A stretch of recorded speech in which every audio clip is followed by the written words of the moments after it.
According to the Center for Disease Control, or the CDC, more than 365,000 cardiac arrests happen outside of hospitals each year. If CPR is performed within the first few minutes, it is proven to double or even triple a person's chance of survival.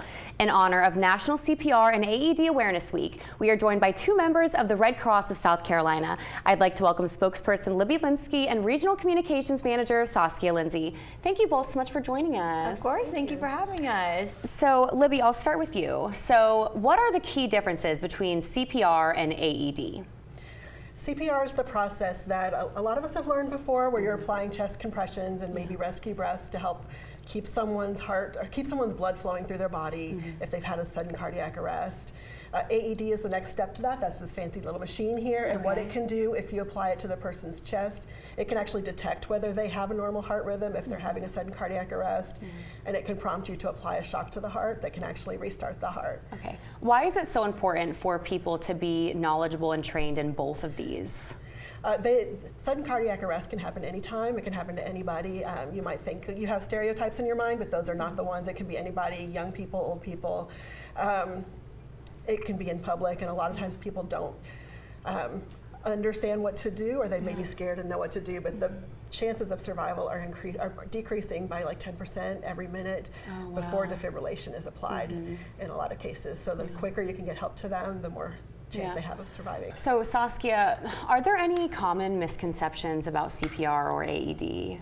Yeah, so if you're not trained in full CPR, which is the chest compressions and the rescue breaths, what we're showing you today, hands-only CPR, is a great alternative to that. So that is what it sounds like. You're just using your hands and doing the chest compressions without the rescue breaths. And you can do that after watching Libby demonstrate today. And Libby, do you want to do a quick demonstration maybe of what hands-only CPR looks like? You know, if you see someone collapse in public and you can act right then and go ahead and do hands only. Sure, and we'll pretend that this is a person on the ground. This is a little bit easier to carry around to demonstrate. But like I said, first you're going to tap and shout and use their name if you know it. Johnny, are you okay? Are you okay? Just listen and watch and see if he's breathing or not. If he's not, get someone to call 911, get them on the way. If you're in a building where you know there's an AED, go ahead and send somebody to grab that too. Get it on the way to you so you can go on from there. From there, it's hard to demonstrate on the table, but you just want to lace your fingers together like this. Put the heel of your hand right in the middle of their chest. You want to put your shoulders over them so you're using your weight to push instead of, because it'll a lot less fatigue, but then you just want to push hard and fast until I'm already getting winded a little bit until you can stop. So if the AED arrives, if you're certified to use it, go ahead and open it up. These are really simple to use and they're really safe to use.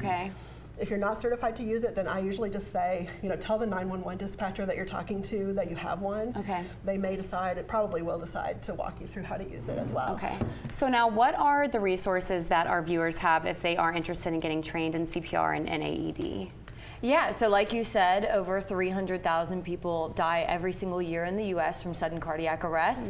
Knowing CPR and performing CPR on somebody who's suffering from cardiac arrest can double their chances of survival. So you can take a Red Cross CPR course. We have a wonderful program. We have wonderful instructors who are going to walk you through the entire process. And like Libby said, you never know when you're going to need to use it. So it's such a great, important life skill to have. You can go to redcross.org/CPR, and we've got classes here in the Low Country. We have them across South Carolina and the United States, and sign up for a course. And I feel like that would just make me more confident walking around knowing that I have that ability if need be. So Libby, Saskia, thank you so much for joining us. Thank you so much. Absolutely. We'll put all that information below, and we're back in 2 minutes.